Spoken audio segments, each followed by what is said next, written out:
Coucou, je suis à un trek qui s'appelle Ciudad Perdida, la cité perdue, en Colombie, à côté de Santa Marta, pas très loin de Cartagena, la capitale de la Colombie. Ce qu'on voit derrière, c'est une maison traditionnelle des indigènes, et de l'autre côté aussi. Euh, Elle n'est pas vraiment typique. Normalement, typiquement, elle est ronde parce que ça représente à la fois la lune, le soleil et la terre. Il y a deux pics en haut de la maison en bois comme ça qui représentent les deux plus grands pics de la Colombie, le mont Bolivar et, et l'autre j'ai oublié. C'est la deuxième fois que je fais le trek, c'est un trek de 5 jours, je l'ai fait 2 fois de suite parce que c'est la jungle, c'est magnifique, là on est un peu sorti de la forêt, mais voilà, c'est la nature vraiment à 100%. Il y a des indigènes qui vivent là-dedans, le contact est assez sympa avec eux, et bien qu'il il se fait assez difficilement le contact parce qu'ils sont vraiment différents, puis ils ont pas envie de se faire chier avec des touristes surtout. Donc j'ai fait une première fois en payant et une deuxième fois là en tant que traducteur, ce qui m'a permis de non seulement ne rien avoir à payer, ni le logement, ni la nourriture, ni le trajet, ni le guide, ni quoi que ce soit, mais en plus de ça d'être payé. Donc le traducteur, il suit simplement le guide et il traduit, et puis en plus de ça, il l'aide à débarrasser, à mettre la table. C'est pas très compliqué, puis surtout l'impression de faire le trek comme tout le monde, quoi. Donc c'est vachement sympa. Traducteur espagnol-anglais. Après, je suis un peu en français aussi pour les Français qui y sont, mais ils parlent bien anglais, donc ça va. Et je pourrais dire plein de choses sur ce trek parce que ça fait quand même 10 jours dans la jungle, 9 jours. Une fois, je l'ai fait en 5 jours. Et une fois, je l'ai fait en... Et là, je vais le faire en 4 jours, c'est le 3e jour. Et donc, j'ai appris plein de trucs sur les plantes, sur les indigènes, sur leur façon de vivre. Une façon de vivre assez sympa. Je pense que c'est plus intéressant de parler des indigènes, là. L'histoire de la cité perdue, je peux la faire rapidement. En gros, les gens vivaient ici, dans les montagnes en Colombie, près du Venezuela. Et ils avaient énormément d'or parce qu'il y a plein d'or sur les terres. Il y avait du diamant aussi, du quartz. Et donc ils étaient très riches. Et quand Christophe Colomb est arrivé, il y a quelques Espagnols qui ont eu le contact avec eux et ils ont échangé un miroir contre plein de pièces d'or, etc. Forcément, ils sont revenus dans l'idée de les tuer. Et donc, ils ont commencé à les massacrer. Donc, eux, ils sont partis. Les Espagnols, ils ont commencé à piller les sites sacrés. Et après, ça a été oublié parce qu'il y a Simon Bolivar, qui est le libérateur de la Colombie, qui est adoré. Il y a tout le temps un endroit en Colombie une place Simon Bolivar, une rue Simon Bolivar, un monument, etc. Donc, Simon Bolivar, il les a virés, les Espagnols, et les indigènes ont pu retrouver leur terre sacrée et ce qu'il restait de leur or. Et en fait, quand ils construisent la maison en rond, comme j'ai dit, qui symbolise le soleil, la terre et la lune, et quand les gens meurent, ils l'enterrent en dessous de la maison, ils mettent une pierre dessus, après ils recouvrent de terre. Et donc il suffit de taper avec un bâton, là où on voit au sol les marques qui formaient une ancienne maison, et on peut sentir une pierre, et du creux surtout. Position fétale, le mort se trouve, et avec de l'or, beaucoup d'or, parce que il faut payer les passages pour arriver jusqu'aux étoiles. C'est un monde un peu parallèle. Donc il y a 9 passages, donc il faut mettre pas mal d'or pour pouvoir arriver jusqu'aux étoiles. Et les êtres vivants, nous qui sommes sur Terre, ils proviennent de la Terre. Donc il y a des gens qui sont sous la Terre, ils sont des êtres, je sais pas exactement de quoi ils les qualifient. Puis après on vit, et après on va dans les étoiles. Et donc du coup, après il y a en 1972, ça a été découvert par un paysan. Il l'a cherché, il a retrouvé des pierres qui menaient à la cité perdue, blablabla. Forcément, il a de l'or, qu'est-ce qu'il fait ? Ils se sont entretués, les paysans, après. Ça a été des massacres, des massacres. Le premier nom de la cité perdue, ça a été l'enfer vert. L'enfer vert, parce que la jungle. Et puis parce que justement, tout le monde mourait. Puis ils ont prévenu le gouvernement de ce qu'il y avait ce site. Depuis, c'est sécurisé. Et maintenant, c'est les touristes qui sont là-bas. Ces indigènes, ils vivent comment? Ils vivent dans les maisons qu'on a vues. Les femmes font beaucoup plus de travail que les hommes. Un peu comme partout.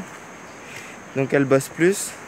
Les hommes, alors le terme exact, hein, que traduction de l'espagnol, les hommes travaillent à mâcher de la coca, en gros. Donc la feuille de cocaïne. Et donc ils mâchent la coca. Avec un petit bâton, ils mettent dans un récipient et ils prennent de la poudre blanche, qui n'est pas de la coke, mais qui est simplement des coquillages qui ont été procédés, qui ont subi une transformation. Ils ont été bouillis d'abord, ensuite ils ont été pilés, et ça va catalyser la réaction. Et alors, c'est vraiment la base de la vie de l'indigène, ça. Le fait de mâcher de la coke, donc ça c'est de la coca, des feuilles de coca. Donc ça c'est la base, parce que après, la feuille de coca mélangée avec la craie, l'espèce de craie faite par les coquilles, plus leur salive. Ils vont prendre comme ça avec le bâton, et ils vont travailler sur le récipient, ils vont toucher le récipient, et le récipient il va grossir avec à coup de mois, voire d'années, pour devenir carrément plus gros, avec ces petites coquilles qui se mettent par-dessus, qui doivent fortifier le récipient. Alors à quoi ça sert tout ça? Ça sert principalement au chaman, qui est le seul c'est le plus important, quoi. T'as toute la communauté, et après t'as les chamans. Et le chaman, lui, il est tranquille, hein. Le chaman, il a pas trop de soucis, il a ses 2 femmes, voilà, il est tranquille. Le chaman, lui, qu'est-ce qu'il fait avec ça? Il peut lire l'avenir dedans, et il peut prédire aussi ce qui va se passer. Donc les gens sont plutôt contents. Non, il fait plein de choses, le chaman. Il y a 2 chamans, un chaman spirituel et un chaman politique. Et le chaman, il décide un peu de ta vie. Parce que nous, notre guide, là, le deuxième tour que je fais, c'est avec un indigène, justement. Et on lui a demandé, mais pourquoi est-ce que tu as voulu travailler avec des touristes? Parce qu'on voit que ça le gonfle un peu, quoi. Là. Il est bien gentil et tout, mais on voit que ça le gonfle. Et il a répondu, non mais j'ai jamais voulu travailler avec des touristes. J'ai jamais demandé ça et j'ai jamais voulu ça. Il dit, bah, c'est le chaman qui m'a dit qu'il fallait que je fasse ça. C'est le chaman qui a décidé. Et donc du coup, il bosse avec des touristes. Le chaman a décidé que c'était bien pour la communauté, qu'il y ait aussi des indigènes. À mon avis, c'est ça, hein, qu'il y ait aussi des indigènes qui s'occupent des touristes, et qu'il n'y ait pas que des Colombiens pour qu'ils contrôlent un peu le truc, qu'il y ait au moins des indigènes qui savent un peu comment fonctionnent les touristes et tout, parce qu'on vient quand même sur leur site sacré, 120 personnes par jour, donc ils essaient de contrôler le truc. Parallèlement à ça, le gouvernement colombien les protège, les indigènes. Il leur laisse vivre dans leur tradition. C'est les seuls à pouvoir mâcher des feuilles de coca, sinon c'est illégal en Colombie, tout comme la production de cocaïne, ouais, des plants de cocaïne. Mais pour les indigènes, ils ont le droit, genre 4 plants par personne, quelque chose comme ça. Et ils mâchent toute la journée de la coca avec cette poudre. Le gouvernement les laisse en une autonomie. Ça appartient à la Colombie, ces terres. Mais ils ont leurs propres règles. S'ils tuent quelqu'un, s'ils violent quelqu'un, s'il y a un désaccord ou que ce soit qui se passe, je réussis à parler, ils vont pas en prison. Jamais ils pourront être en prison en Colombie. À moins peut-être que s'ils vont dans la ville et qu'ils tuent quelqu'un. Mais ici, il n'y a pas de police, c'est eux qui font ce qu'ils veulent. Et donc s'il se passe quelque chose, ils ont leur propre prison et leur propre façon de faire. En général, ce qu'ils font, c'est 1, 2 à 3 jours de prison, même pour un viol, hein. Mais c'est dans un trou Et ils ne mangent pas et ils ne boivent pas. Donc si tu bois pas pendant 3 jours, en général, t'es un petit peu mort, quoi. Ou alors, ou alors ils peuvent faire aussi des durées plus longues, quelques mois. Et là, ils donnent un tout petit peu à boire, parfois à manger. Ça dépend. Voilà. C'est le chaman qui décide, il fait ce qu'il veut. Qu'est-ce que je vais dire? Ouais, si tu veux devenir chaman, pas de souci, tu vas voir le chaman et tu lui demandes. Et puis il te dit d'accord et tu deviens son élève. Et si tu fais une faute, il te met en prison pendant quelques mois. Et quelques mois. Et donc voilà, quasiment rien boire et en général ne pas manger.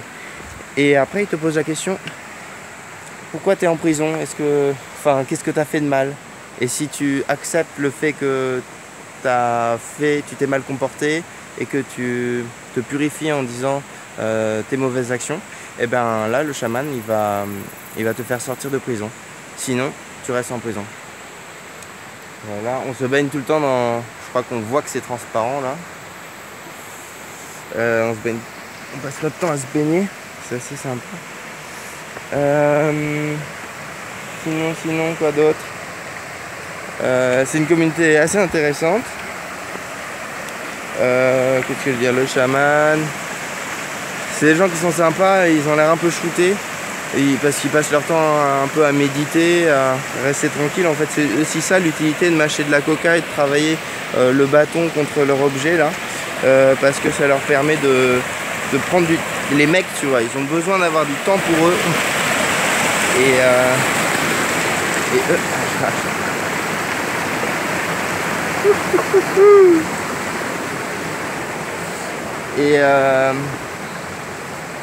Et du coup, eux, ils peuvent avoir du temps pour eux, ça c'est clair. Même un peu trop, ils ont un peu trop de temps, du coup, les femmes, elles font un peu plus, quoi. C'est comme ça que ça se passe. Qu'est-ce que je peux dire d'autre? Ouais, moi, je suis super content de faire traducteur. Déjà, je suis extrêmement content. Je suis un peu shooté là des 8 heures de marche d'aujourd'hui. J'adore marcher, donc je suis au paradis. J'adore la nature, donc je suis au paradis. J'adore apprendre l'espagnol, donc le fait de me concentrer pour bien comprendre la signification et chercher les mots exacts en anglais, je trouve ça sympa. Donc je suis au paradis, quoi. Tout va bien, tout va très très bien. Et je suis bientôt arrivé, je crois. Qu'est-ce que je peux dire d'autre? Je crois que c'est tout, on va arrêter là.